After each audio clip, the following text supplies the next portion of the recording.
Good evening and welcome to Planning North on Tuesday, the 2nd of November. May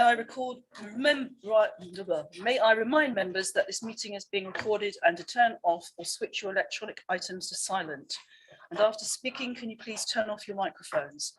The location of the fire exits are there, and actually in front of that one is a barricade, but it can still be used as a fire exit. It says so, there's a sign on it. And should the alarm go off, the assembly point is by the bandstand. And before we start the official part of the meeting, could the officers please introduce themselves? Thank you.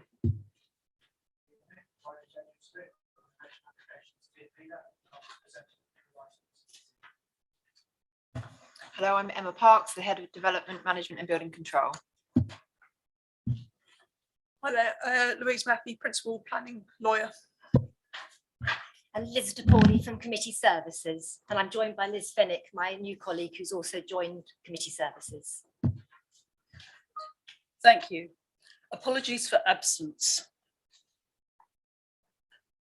Yes, we've had apologies from Councillors Peter Burgess, Richard Landernew, Gordon Lindsay, Colin Minto and Stuart Ritchie, and Councillor Tricia Utang may be late. Thank you. And to approve the minutes of the last meeting, which was the 7th of September. All agreed? Agreed. Thank you. Any declarations of interest apart from Councillor Vickers, which I know about? Councillor Vickers, if you'd like to state your interest. Yes, thank you, Chairman. I'd like to declare an interest in agenda items 7, 8 and 9, as I'm a parish councillor for Southwater and the applicants are Southwater Parish Council.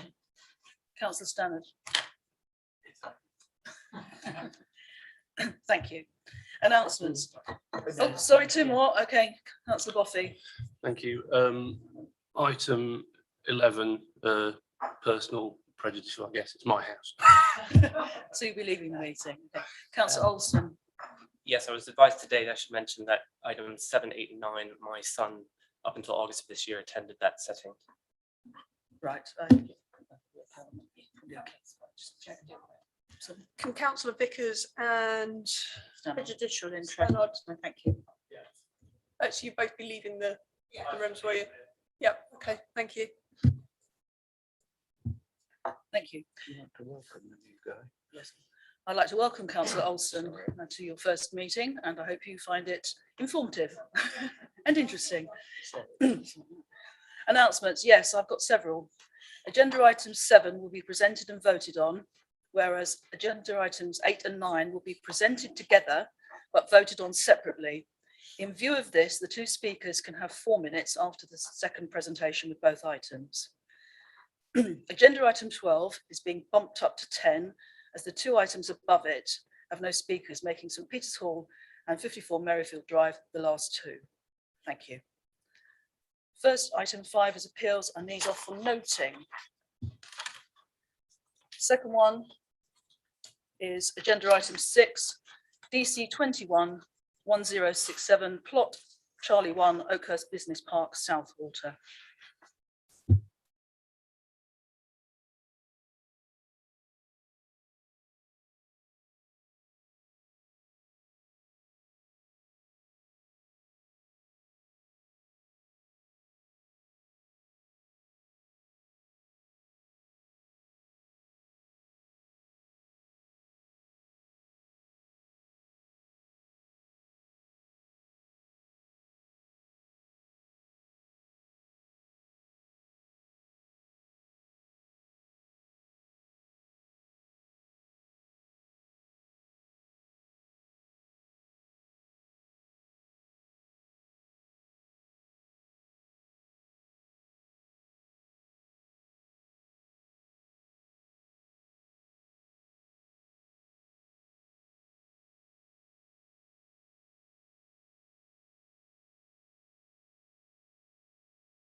Thank you. The first speaker is James Sanderson. Can you come to the microphone, please? You've got 2 minutes, Mr. Sanderson. Hi, thank you. Thanks for having me again. Yeah, so I'm coming back to talk about this. I think this is the second or third time I'm talking about this. I'm trying to understand why this application came through, why this resubmission came through. So the first the application that was mentioned about for the 24 hours that was rejected, it was clear in the application that the marketing report that supported it insisted there must be a 24-hour available working pattern. And now there isn't a 24-hour available pattern, but from what I can see from the application, the same marketing report still applies. So I don't understand how adjusting this by a couple of hours could really make that much of a difference. The second thing that I'm also confused about is that it was rejected because the change of hours. And at the last meeting, we had a long discussion about this. There was concern that by changing the hours on the previous application and also on the application, which was DC 210625 on Martindale's, would set a precedent for all of the development. And then we could continue to see further applications for extension. It wasn't just the extended hours that were the concern, though, that was raised. It was also the concern of whether or not this was needed given the state of COVID. We're coming out of that, and that's really good, but there still doesn't seem to be the evidence that these sites are needed at the moment. There are open sites or available sites on the business park itself. Why can't people move into there? And there was also, I think on the last meeting, it was discussed that the noise abatement was not valid, and the 2.4 metre fence is 40 centimetres higher than the original one that was proposed. And I think from the image that was shown, it's actually on the property which is further from the buildings rather than the one that's closest to the residents. So I'm surprised this application has come back, and I'm objecting on the same reasons, that we have a risk of setting a precedent of extending the opening hours across the whole of the business park. Thank you. Thank you very much. The next speaker is Eleanor Overton. You also have 2 minutes, Ms. Overton. Thank you, Chairman. This application is a revised submission following this committee's decision to refuse, contrary to officers' recommendation, an earlier application for unrestricted hours of operation at this site back in July. The revised scheme seeks to increase the hours of operation beyond those approved, but does not now seek the 24-hour use as previously proposed. In addition, the application proposes the provision of a 2.4 metre high acoustic fence along the western boundary. The application is also supported by a noise assessment, which concludes that the use would not be detrimental to nearby properties. As you have already heard, the application is recommended for approval by your officers. The hours of use now proposed are tailored to meet the operational requirements of 2 businesses that are very keen on taking employment space in Southwater. It follows that should the current Section 73 application be approved this evening, their commitment to invest will be confirmed.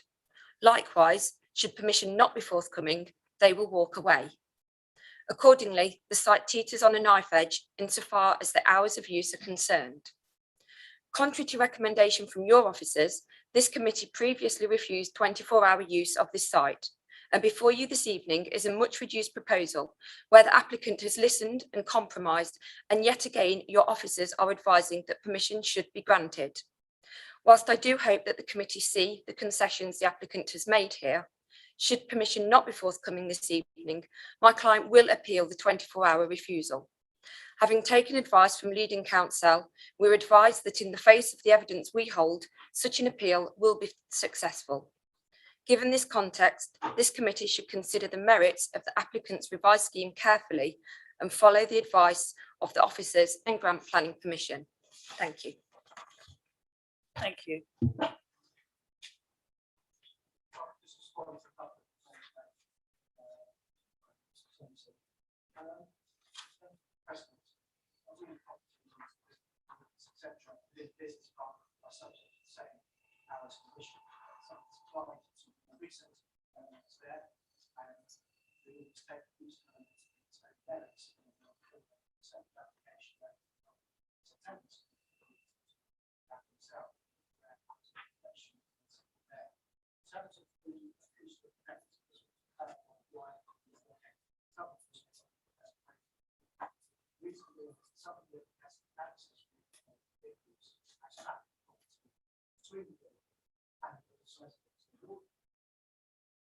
access for rooms, etc. This is the front of the building. We have dispatches and places like that.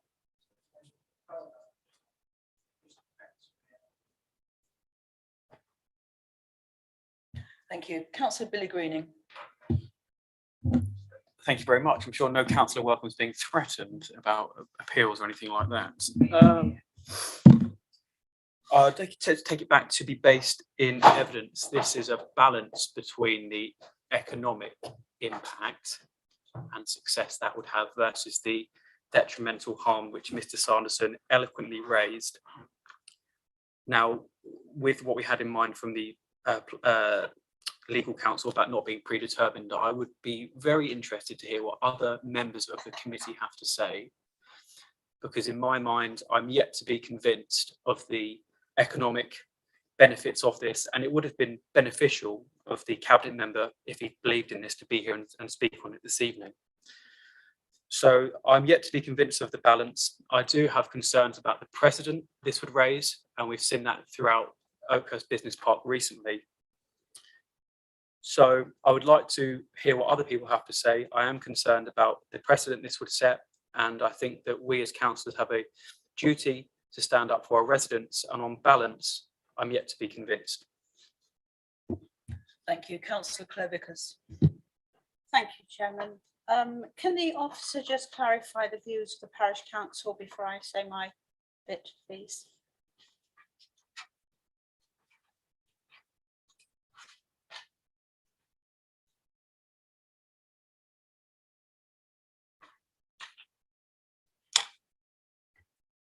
Parish Council's views are on page 22 of the report, and they object on the basis they consider to be no valid reason for extending the hours of operation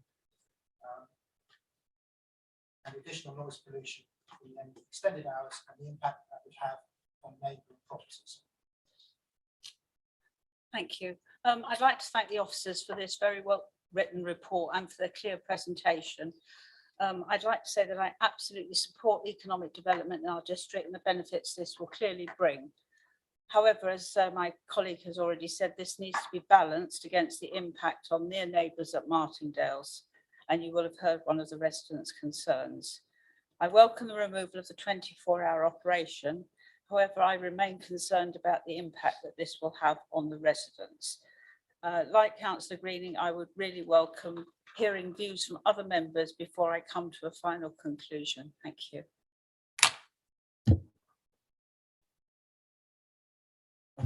Councillor Stannard. I think it's really important to consider residents who are permanent and live there forever against tenants who are possibly temporary and don't. And for that reason, I am also very interested to hear whether other councillors share my opinion on that.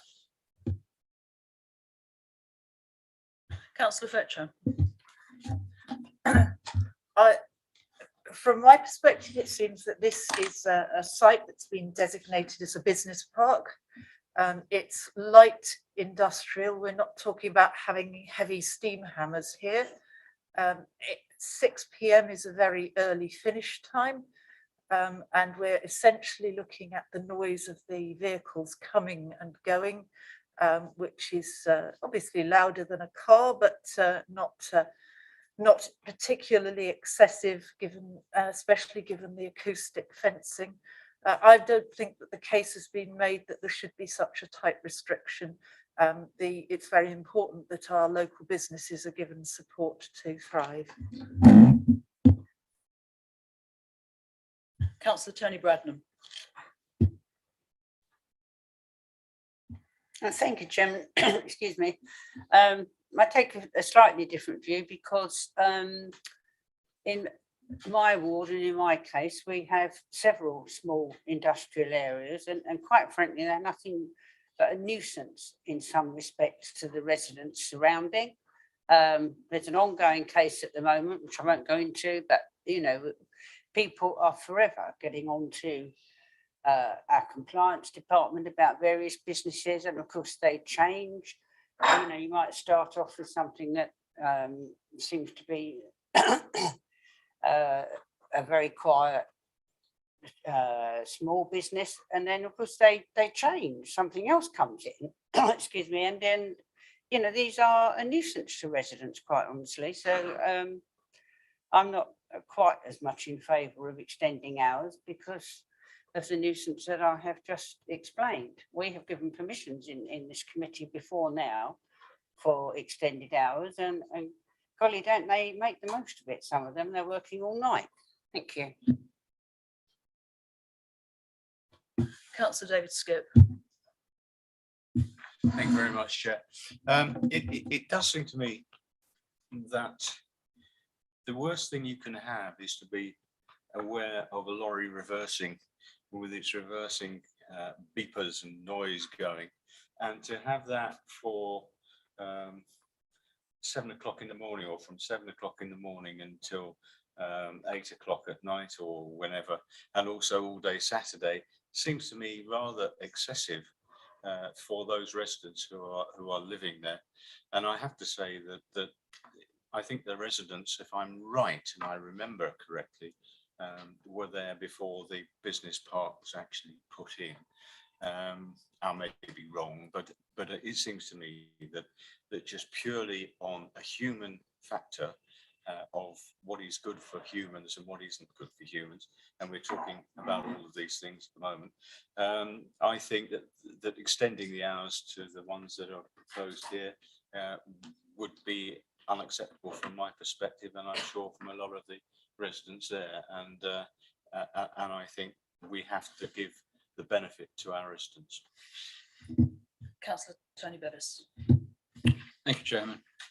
I must admit I was quite surprised when the original application for this came in, that having accepted the original conditions, we were then very quickly asked to revise them. I don't think that's a great way of seeking planning or dealing with planning applications, to take a piece and then keep coming back until you get what you really want.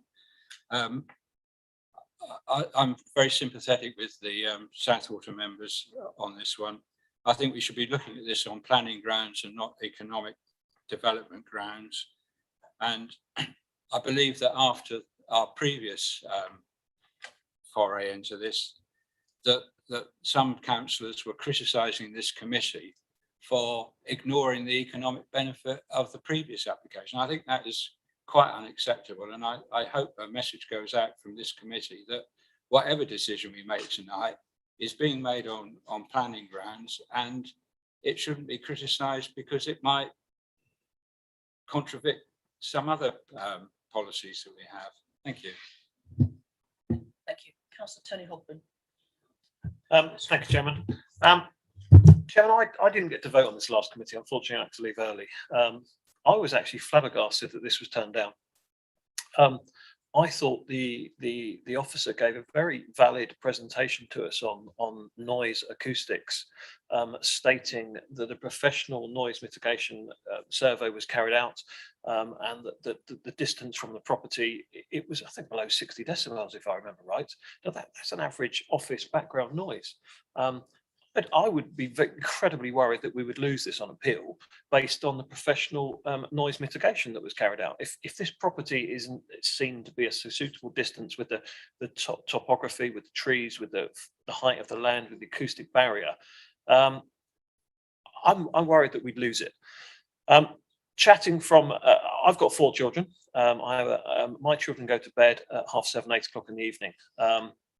Your worst case scenario with noise for a property is obviously during the summer months when the windows are open and when the majority of houses are double glazed these days, and you can barely hear anything with double glazed closed. But I appreciate, worst case scenario in the middle of summer, a boiling hot day with the windows open, and this was, the noise survey was done from outside. So I agree we should look at this on planning grounds. I empathise that there is some objection from the residents, but with the noise mitigation survey that was carried out, with the noise not travelling to that distance, with the topography, with the levels of the land, professional survey carried out, I agree 24-hour working was a step too far. I am on balance supportive of the recommendation by the officers, and I obviously will listen to other members' viewpoints for making a decision, but I believe I'm supportive of the officers. Thank you.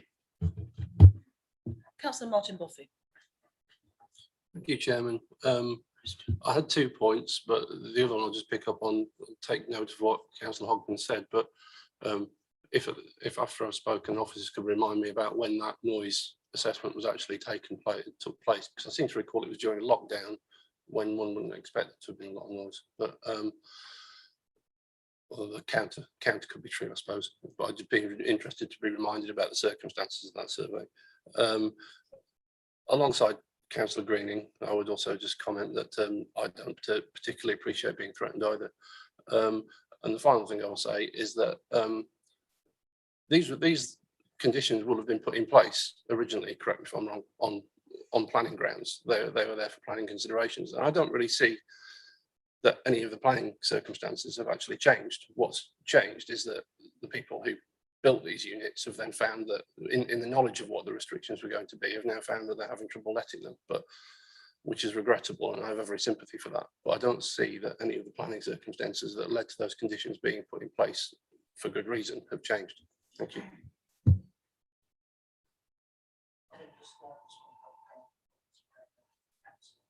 terms of when the noise survey was carried out, I don't have precise dates of course, but to the during lockdown. Points out the noise survey carried out during lockdown. The sensitive of the capital surveys, that was strongly very low that and saying that actually conditions and presentation in place in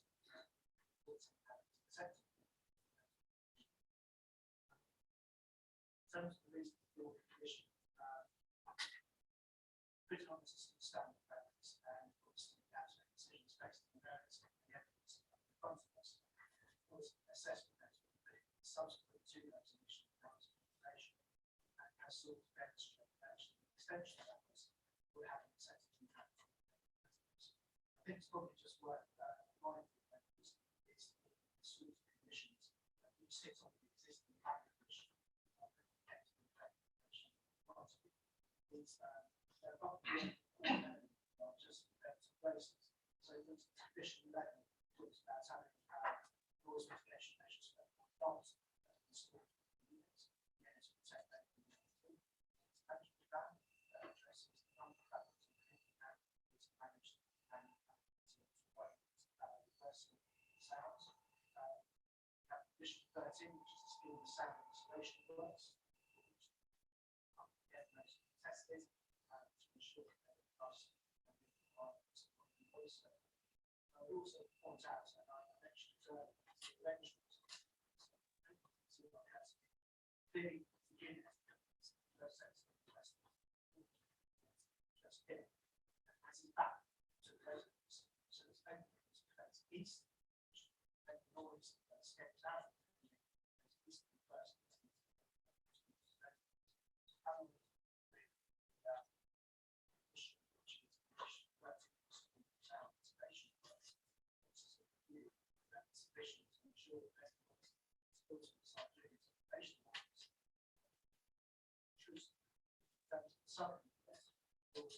Southwest direction.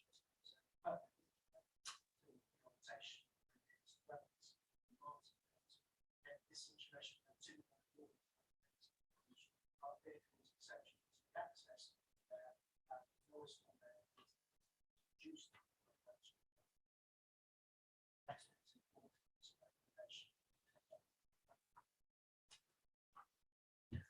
Councillor Christian Mitchell.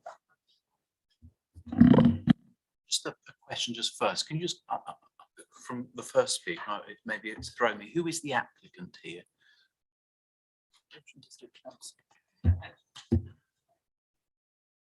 So I mean, the report says care of agent. Who is the applicant and who's the speaker speaking on behalf of?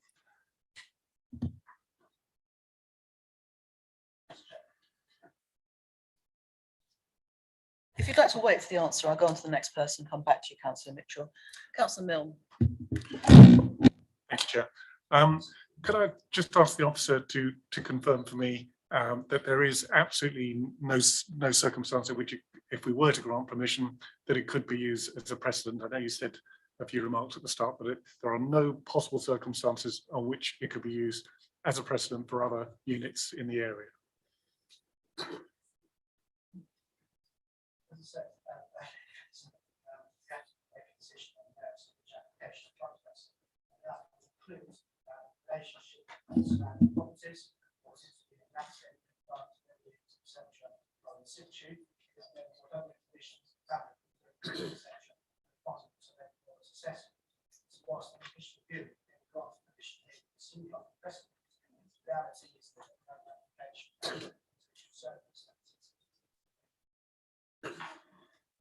Would that's not quite a definitive answer I was looking for. I feel as if it would come up in another, if another application were to come up, that it would be counted as evidence.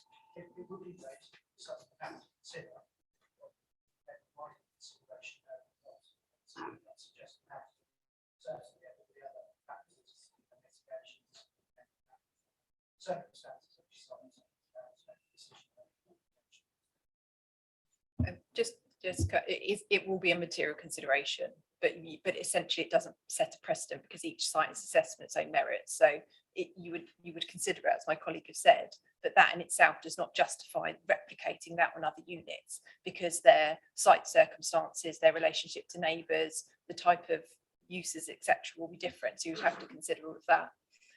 Just to say, as per the application form, it's Carbide Properties is down as the applicant. Thank you. Did you hear that, Councillor Mitchell? I did, and I'm without the paper speaker list, and there was an email a day or so ago on the speaker that spoke, the ladies speaking on behalf of the applicant. You just like. Can you put your microphone on, please? It is on.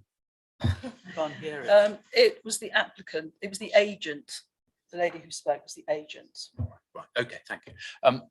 Well, I've listened carefully. I think it is fairly closely balanced, and there have been some appropriate and helpful mitigation, acoustic fencing and so on. I mean, obviously that needs maintenance long term. That's not an unsurmountable problem, but it really does bring it back to the same debate we had last time that Councillor Greening and Councillor Vickers have spoken about, and of course Councillor David Skip. And we know from the World Health Organization that noise pollution is the second most pollutant that there is. So I think the balance still is firmly with the planning matters about loss of amenity and the residents. If the applicants don't agree, well, then that's their prerogative, and an inspector can make the decision if that's the way they wish to take the matters. But that's not a material consideration today. So I see nothing has changed. What does worry me is that the matters come back fairly quickly. I know we weren't able to meet last month, but it still has come back fairly quickly. And I appreciate we determine each matter on its own merits, but I worry that such a quick volte-face has been done, and then if this were approved, then there might be another application to extend it in a year or 6 months, and we mustn't be salami slice. I think we've gave a clear decision last time. In terms of wider issues, I do agree with Councillor Bradnam that these mixed use, where you have residential area right next to commercial, whether it's light industry or not, really don't work. The one that near where I used to live didn't really work. And there is one in the ward that I represent on North Heath Lane. And Councillor Bradham is right. I mean, to sort out enforcement problems, to a member, the email comes in Saturday morning, you know, there were people parking, there were trucks and this. Well, nothing can be done till Monday morning when officers are back to raise with enforcement. So it's not a happy symbiotic relationship. So for all those reasons, I would not support the recommendation. Just to say, obviously, I'm here to provide you with a professional view. My professional view is it would be very difficult to defend this appeal. I'm not saying that's impossible, but I think it would be very difficult based on the fact we have no objections from environmental health, who are our noise specialists, along with the suite of conditions my colleague have read out, which are very detailed, which seeks to manage the impact on neighbours. And so I think the lack of objection from our environmental health colleagues, coupled with those conditions, puts us in a very difficult position to be able to successfully defend this appeal. Thank you. I've got one more person wishing to speak, and then I'm going to go back to the local members. Councillor Andrew Baldwin. Thank you. It's really a question for the officers. which came first, the development of the houses? Because I think this is relevant. If you buy a house after there's an industrial estate at the end of your garden, then you can expect some noise. But if you bought the house before, when it was a field and weren't aware that it might be built on, I'd like to know which came first.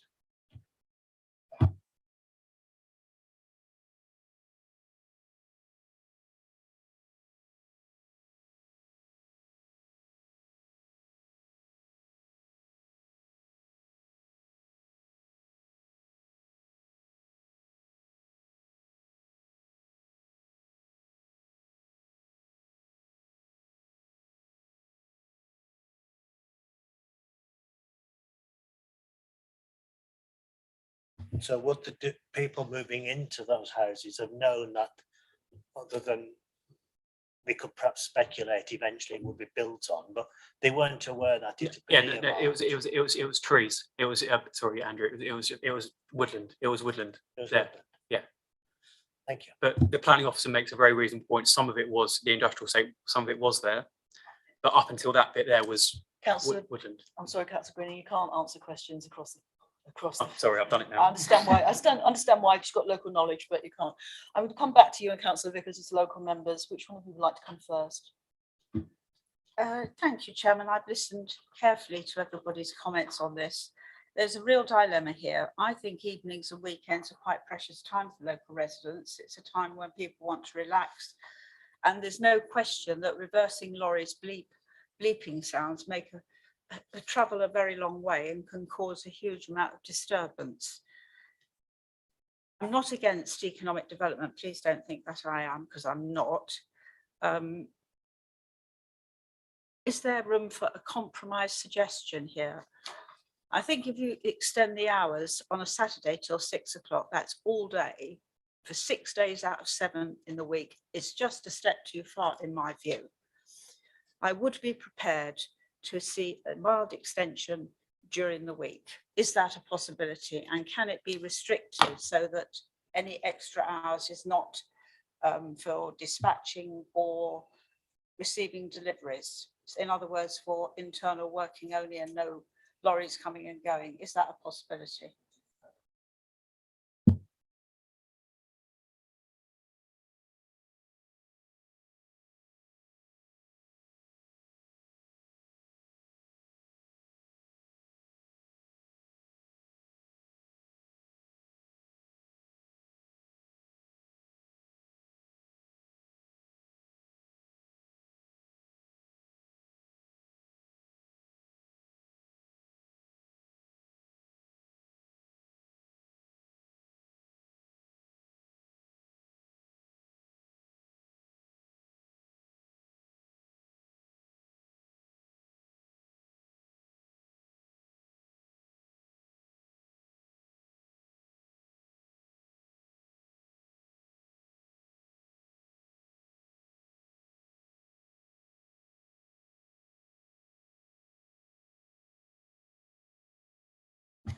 Is there a possibility to only extend it to 7 o'clock instead of 8 o'clock? Monday to Friday. It's still a 12-hour day, which is incredibly long. It's open to members to put that forward as an alternative motion. I think we need to be mindful if there's no deliveries between 6 and 8, then what's the genuine harm of that? But that option is open to you as to put forward as an alternative motion. Over to you, Billy.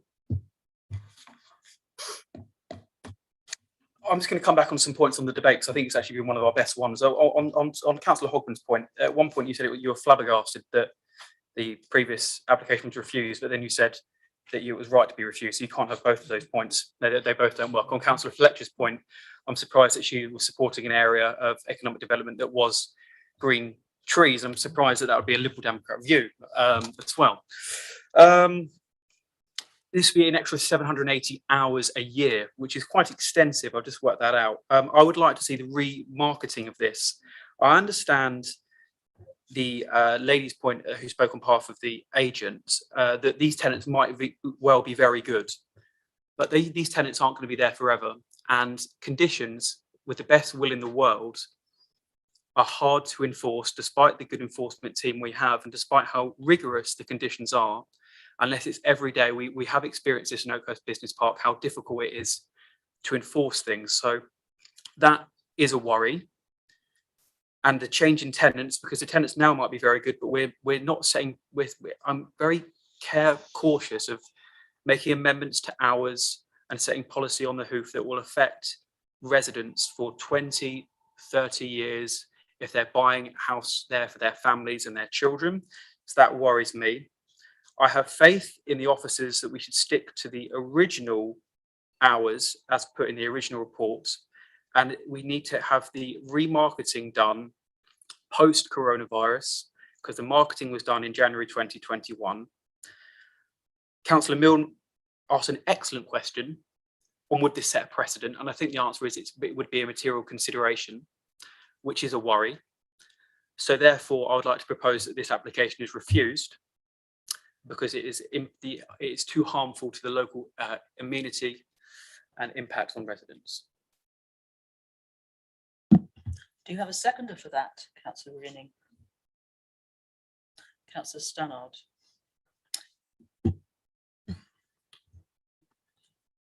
Right, we go to the vote that this application is refused on reasons that Councillor Greening has stated, which is the. Could you read out this? Thank you. Just to clarify.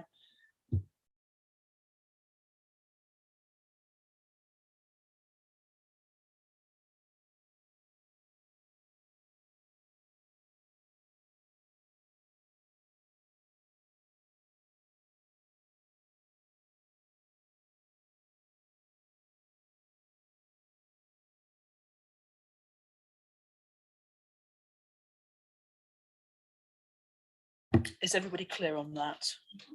Right. We're voting to refuse the application. All those in favour of refusal of the application, please raise your hands. And those against? Oh, sorry, those for, sorry.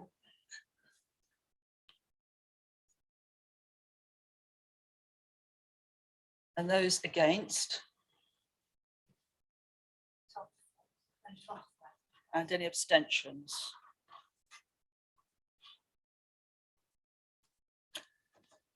The vote is carried for a refusal. Thank you very much, ladies and gentlemen. Before we move on to the next application, there's several people who wish to absent themselves from the room.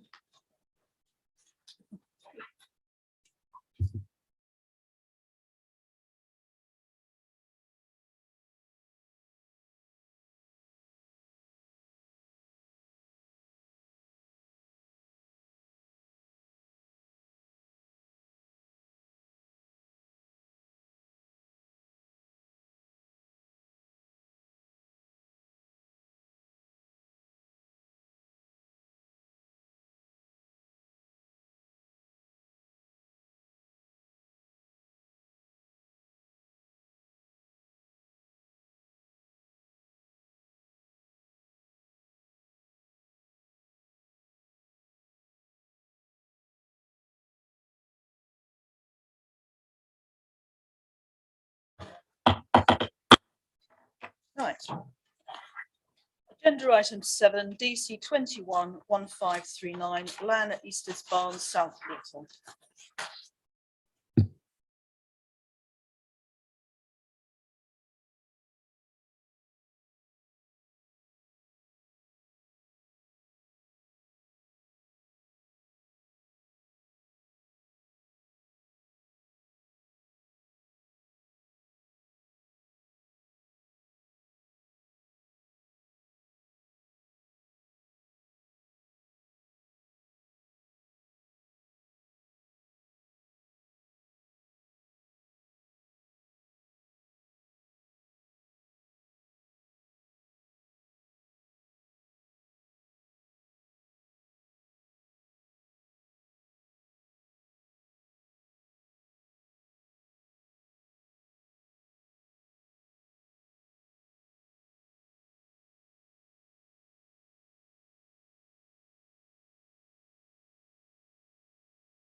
Thank you. We have 4 speakers for this. Could the first person, Mike Fuller, please come to the microphone?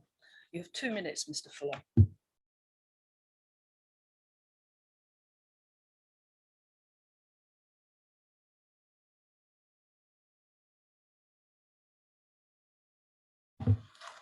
Good evening. I was informed about 10 minutes before the beginning of this meeting that there had been a change in the way this was being presented, and that the 1.1 metre restriction was going to be dropped.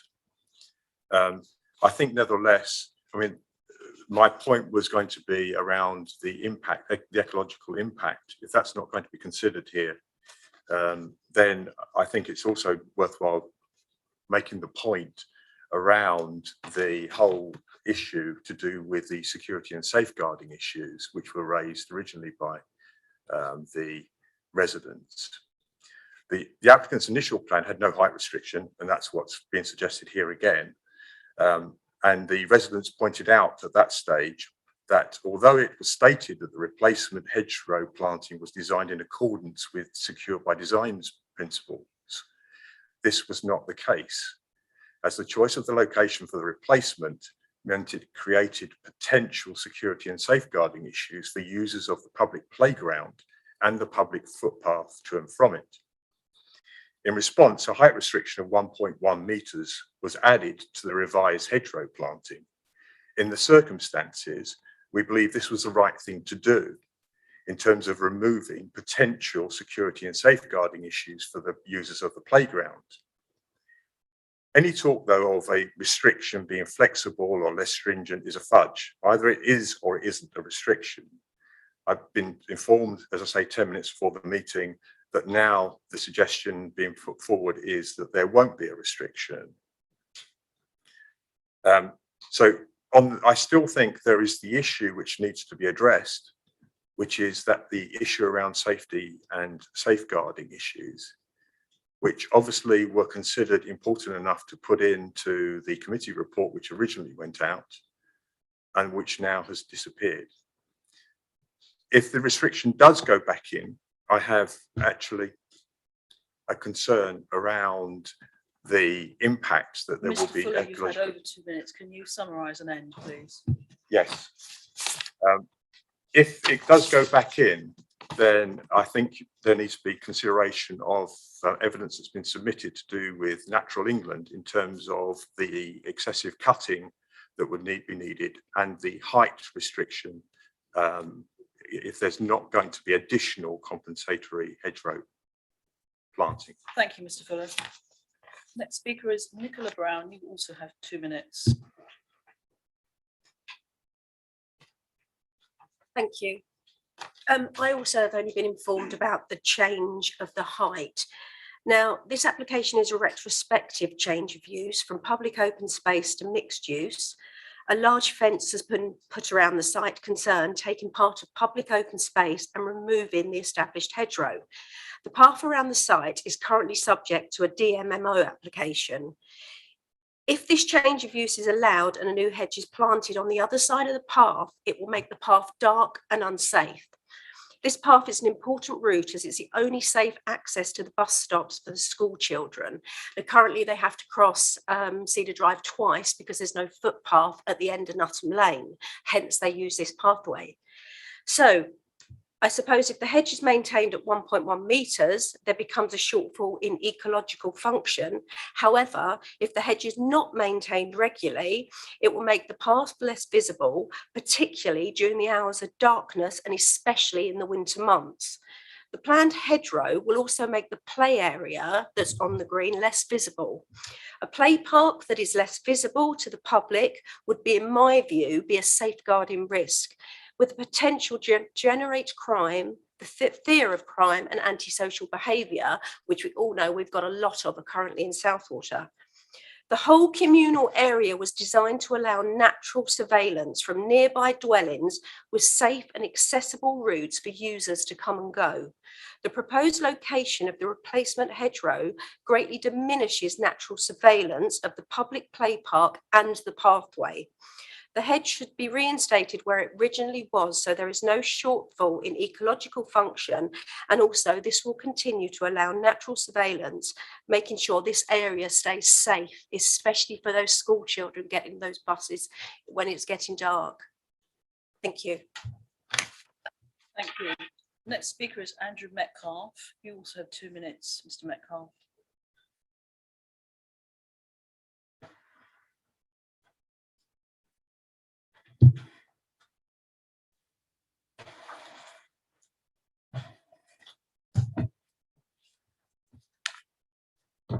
Chairman, ladies and gentlemen, my name is Andrew Metcalfe, Director of Squires Planning and the agent for this application. The application by Southwater Parish Council seeks to regularise, so as you've heard, regularise a small parcel of land currently being used by the nursery, admittedly without planning permission to do so. But it also provides the community with the assurance that 559 square metres of land, which could lawfully be used by the nursery now, will not be expanded into and will remain as public open space. It also provides landscaping in response to concerns from the community. This is intended to soften the impact of an existing and lawful fence. It will also provide biodiversity enhancements and mitigate the removal of some low-level plants on the site. Several concerns have been raised by objectors, and we offer the following comments. With regards to the loss of a hedge, previous planting on the site was only controlled by the planning system for 5 years from the date planted, and it was planning application SQ 6195. The removal of low-level planting is unfortunate. There was no breach of planning when this occurred. Large and mature plants on the site all remain in situ and continue to thrive. The new hedges proposed will mitigate any loss that has occurred, whether they're 1.1 or 2 metres tall or whatever. With regards to the height of the proposed hedge, the plans originally submitted show a landscaping scheme that's been carefully designed to ensure that the footpath benefits from natural surveillance. That's the curves and the gaps in the hedges. The proposal to reduce the hedge height to 1.1 was in response to an officer's request, but for the avoidance of doubts, we do not believe this was necessary to make the scheme acceptable in terms of public safety, despite what you've just heard. This application relates to the change of use of land and the provision of a landscaping scheme only. The fence, as you've heard, is permitted development. As set out in our submission and your officers have set out in their report, the proposal complies with the development plan. We therefore believe there are no reasons why planning permission should not be forthcoming. Thank you. And the last speaker is Graham Watkins.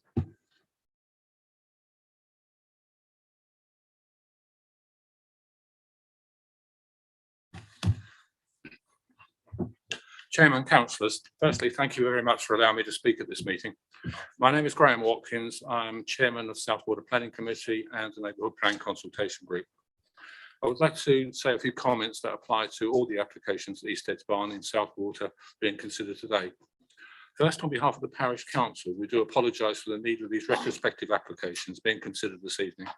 The works were not carried out by the Parish Council, but by the landowner, and we are now doing our very best to regularise everything on the site. I will not be addressing the technical issues because they've already been addressed. Little Barn Owls Nursery, who operate from the site, are a multi-award-winning childcare provider who provide a much-needed, valued facility within our community. Little Barn Owls have been a tenant for Southwater Parish Council for quite some time, originally at Church Lane until we had to vacate the building due to the redevelopment of the area by Berkeley Homes. This building, they've re-established themselves in the present facility and increased the number of children they look after.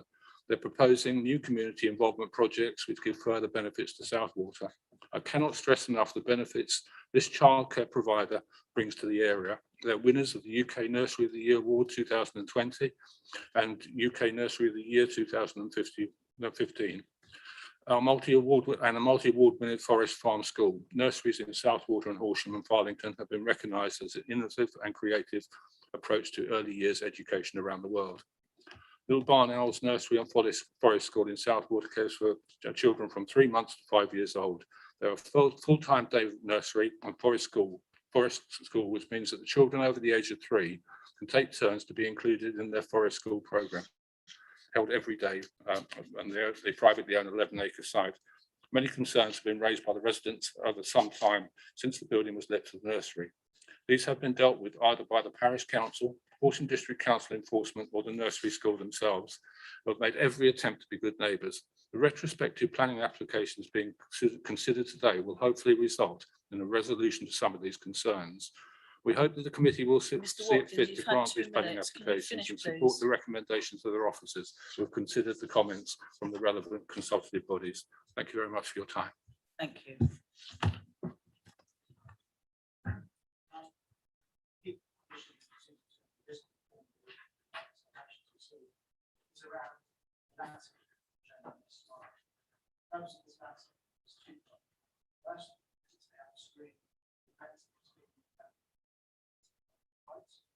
Second, it's also provided that compensating the grant to a hedge fund and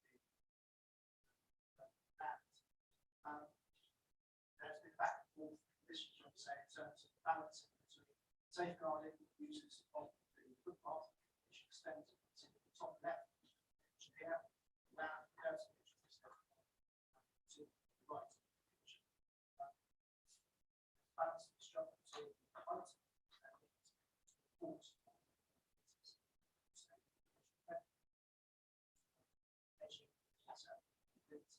This land is owned by South Horsham Parish Council.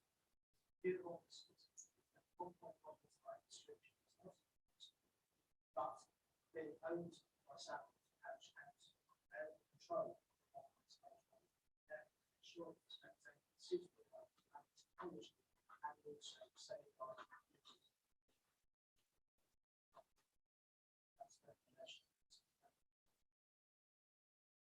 Thank you.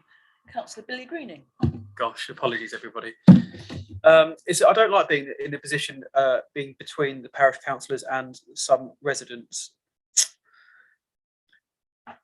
I think from all the speakers spoke very well. I think one of the things which came out, which I'm very keen to see, is that ecological benefit in place. Now, I'm aware, looking at that map there on the eastern side, there is some areas of planting which we could do. And I've seen pictures which residents have sent to me. There are some areas there we could do some extra planting.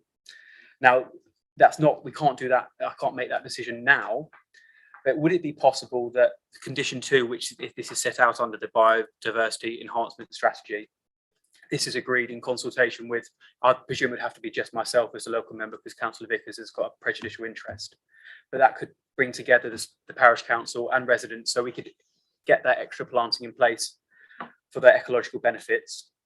And I hope that the parish council have heard what you've said, Adrian, about a suitable height for the 1.1 metres, because it is difficult. Where is the balance between that suitable height and the ecological benefits? Could you confirm, as part of that process of having the condition 2 in consultation with myself, would that take into the designing out crime principles with the hedges and things like that, or not?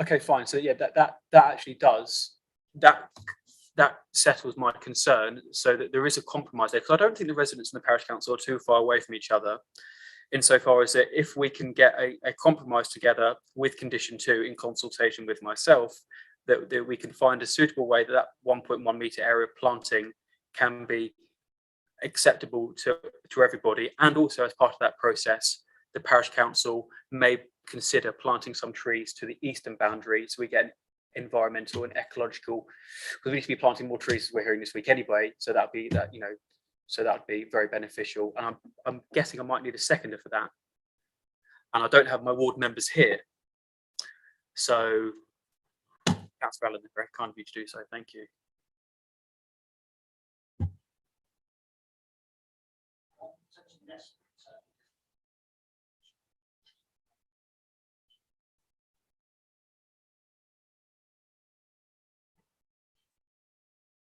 Councillor Fletcher. Sorry, could you just confirm what this motion is? No, that's fine. Yeah. So what I'm trying to say is essentially in condition 2, regulatory 2, you have to have a biodiversity enhancement strategy, and as part of that, the residents are really keen, as am I, as I'm sure everybody is, that there is no ecological or perceived ecological impact from the removal of the hedgerow. And I'm sorry, Adrian, I've got another question for you in a second about the fence. I'm going to come back to you on. So the biodiversity enhancement strategy would ensure that there is no perceived or loss of ecological impacts in that area. And therefore, what I am suggesting is twofold. One, on the eastern side, which is closest to where the HDC logo is on the map, that we plant some trees, and I can share photos with you afterwards, Councillor Fletcher, of where the residents may want trees to be planted, so that as part of that consultation, as part of that process with myself, they would say we'd like some trees planted here, and only the condition only be released if I was then happy with it. Would it have to be in consultation with the chair? Apologies as well. Fine, that's good. I'm sure the chair is not yet good. Excellent. So hopefully there's a happy medium to be put in place there. So it's all about making sure that trees would be planted in the right place there, and also ensuring that that 1.1 meters, which we've now heard isn't going to be enforced literally. We can find a medium where you have, as we've heard, the concerns of the school children walking down that path to cross over into Cedar Drive to get a bus to school. We can discuss what would be acceptable in terms of a height for that hedgerow. My question to you, please, Adrian, coming back to the fence, and I'm sorry, Councillor Fletcher, to use your question to ask another question to the planning officers, was one of the residents asked about why we couldn't replace the hedgerow in exactly the same place it had been before. Now, you did answer this question when I asked it before, but can you just refresh my memory as to why it is impractical and or impossible to replace the hedgerow where it was before against the fence?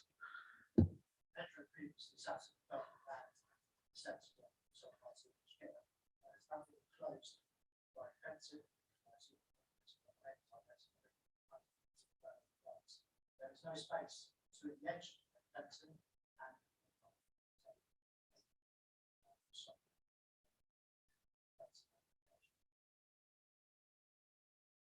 Sorry, Councillor Fletcher. So we've got a motion that has now been seconded, have we?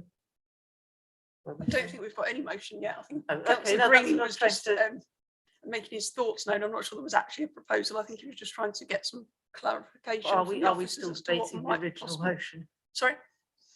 So we're still debating the original motion. Unless I have to, looking for you for council, do I have to?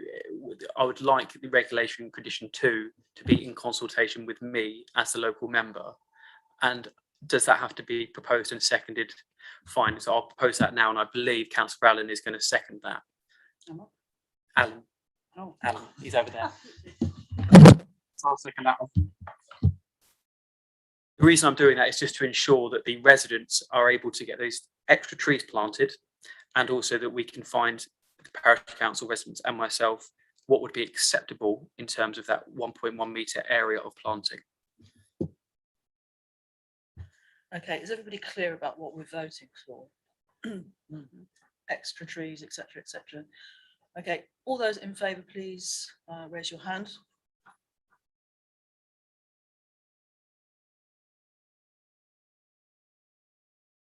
Unanimous. Yeah, unanimous. I will ask again for. Oh, sorry, Councillor Fletcher, are you for, against? I didn't vote because I was still unclear whether that's the end of the whole debate. Yeah, it is. I would have liked to have spoken. To abstain. To abstain, okay. So the vote is carried. Thank you. The next items, agenda item 8 and 9, DC 210510 and DC 210511, Easteds Barn Southwater, will be taken together, but they will be voted on separately after everybody has spoken. So I'm going to go to the first speaker, which is Andrew Metcalf. Sorry, the officer's presentation first is John. So this first application, agenda item 8, seeks register.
Thank you. Now going to the speakers, which is Andrew Metcalfe. You have up to 4 minutes, Mr. Metcalfe, as we're combining these two.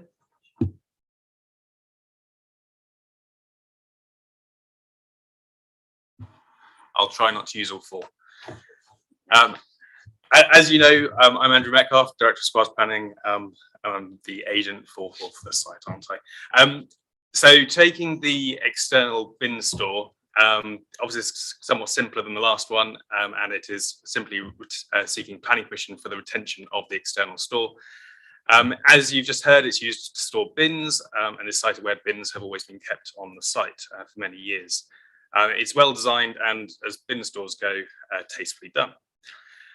As your officers have outlined in the committee report, no objections have been raised by any consultees, and the proposal has no harmful impacts regarding design, appearance, heritage, amenity, or anything else really for that matter. We therefore respectfully request that planning permission be granted. With regards to the covered play area, again, this one is relatively straightforward as well, I believe. It's located in the existing and lawful playground. With regards to design, appearance, impact on heritage, your officers have confirmed that the structure is acceptable. I will comment on an area of concern that seems to have been raised in some of the objections, which is about noise generation. We're of the same opinion as your officers that the structure will not lead to any perceivable increase in noise or disturbance from what there is anyway. The structure has solid walls facing neighbouring properties, so any noise that is generated within it would be directed back towards Easton Barn and not out towards any surrounding properties. Whilst we're firmly of the opinion that there's no reason not to grant sort of an unfettered planning permission, the Parish Council notes the concerns of residents and wants to feel like they are protected and their amenity is safeguarded.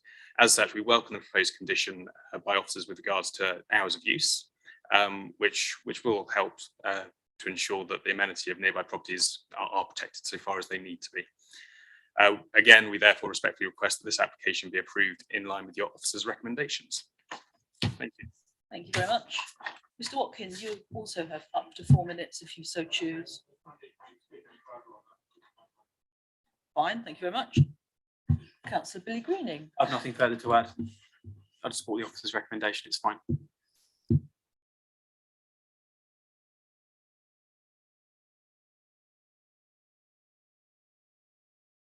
The recommendation is to approve planning permission subject to appropriate conditions. All those in favour of granting permission? I'm doing it. This I'm just about to say. DC 210510, the bin store. I've got the next one written down as well underneath. All those for, please raise your hand. And those against? And any abstentions? The vote is carried. Vote on DC 210511, the covered playground. The recommendation is to approve planning permission subject to appropriate conditions. All those in favour, please raise your hand. And those against? And any abstentions? Thank you. Vote is carried. Now, item 10. Yeah, item 10 on the agenda has been bumped. So item 12 has been bumped up to item 10, but we need to get people back in, so I'm going to hold fire on that until we've done that.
Right, we'll move on to the item which is 12 on the agenda, but we've bumped up to item 10 as the other two behind it have got no speakers. This is DC 210127 Lower Tote Barn, Slimfold. Over to you, Adrian.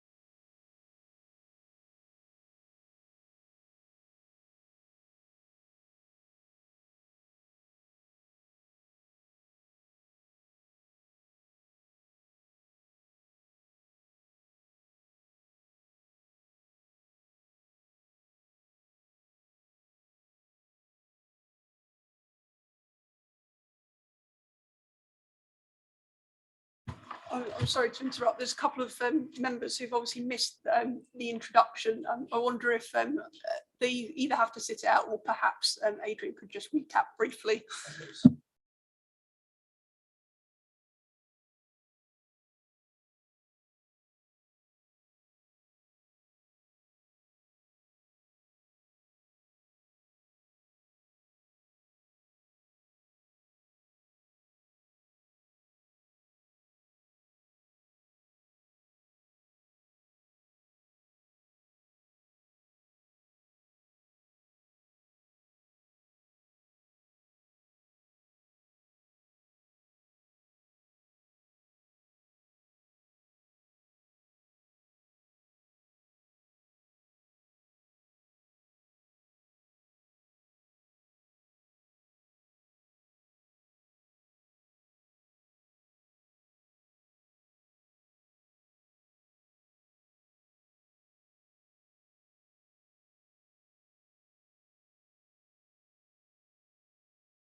Thank you for your repeat. We have one speaker, Andrew Borrell. If you're here, you have 2 minutes, Mr. Borrell.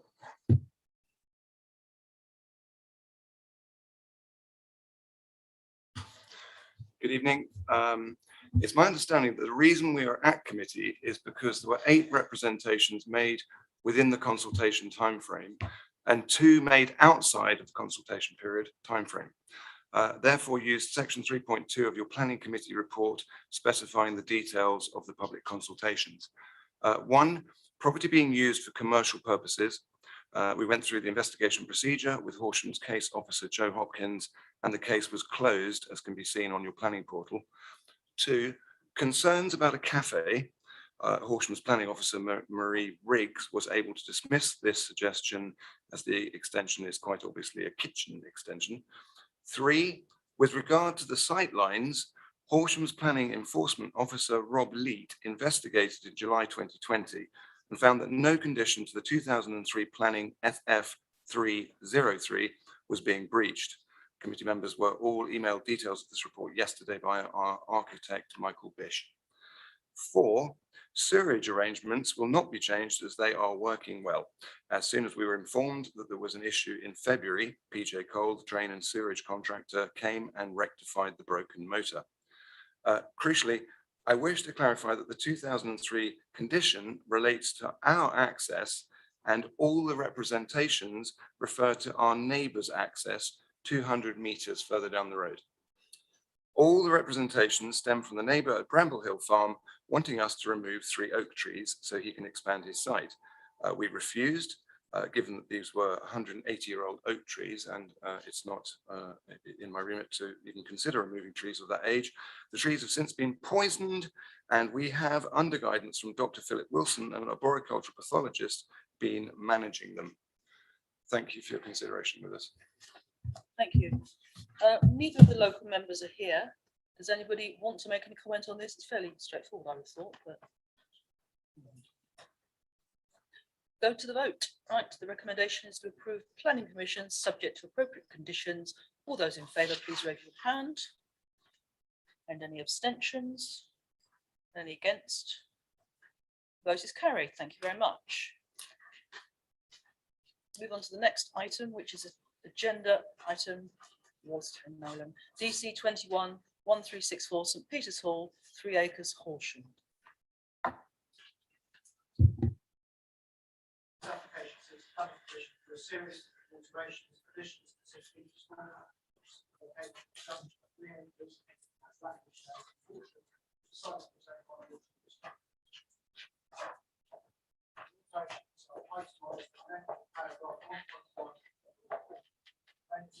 Solar panels nursery and the garage block to the boundary, additional air source heat pump enclosure adjacent to the main hall. The other alterations in addition and removal of various windows and additional roof lights to the main buildings along with the roof. These are the solar panels. These are now in situ. These are the alterations to the main buildings shown at the bottom of the image. These are the alterations to the other side of that building. These are the elevations for the air source heat pump, which will be subject to the post-installation noise assessment to ensure that it's not harm neighbouring community. The application is recommended for approval, subject to conditions as set out. Thank you. There are no speakers on this, and there's only one local member. Do you wish to say anything, Councillor Fletcher? Well, I think it's appropriate just to note that it's very unfortunate it's a retrospective application, but I think we all understand that the reason for this was because of the extremely tight deadlines on the spending of the grant money. And so whilst it's unfortunate in this instance, I think it's understandable. I wouldn't want it to be setting a precedent for the council, setting a bad example on retrospective planning applications. The building was overdue refurbishment, and this should greatly improve it and make it a much more successful facility for the local community. The proposals of the detail of the design are, apart from the solar panels, have relatively little visual impact on the outside, and I thoroughly support it. Thank you. Nothing really else, anything else to say? Does anybody want to say anything? No. Recommendation is to approve planning permission subject to appropriate conditions. All those for, please raise your hand. And those against? And any abstentions? The vote is carried. Thank you, thank you, Councillor Boffin. Yeah, we won't grant. And finally, agenda item DC 210799 54 Merrifield Drive, Horsham. Over to you. Application related to the Hatching Bungalow located in conjunction with Merrifield Drive building. Bungalow has received both roads. This is the rear adjacent. Permission to sort extensions to the rear, to the roof lights, side door facing the building. It's existing. These are the existing elevations. These are the proposed elevations for the extensions shown in red. Extensions will better consolidate the form of the bungalow and be advised to make concerns. Please note that as a household planning application, the proposal has been screened out to demonstrate neutrality, as there's no evidence of alterations cause increased occupancy and thus consumption. It's also noted that proposals were made to address the concerns raised by the adjacent occupiers. Issue was recommended subject to. Thank you. There's no speakers on this one either. I'll go to the local member, Councillor Costin. Do you have anything to say on this? I think that it's a very good design, and I'm very happy to support the recommendation as it is and with the conditions. Anybody else? The recommendation is to approve planning permission subject to appropriate conditions. All those in favour? And against? And any abstentions? Otherwise it's carried. And that is tonight's business concluded. Thank you very much and good night. It's going to be a long meeting. Just saying to John.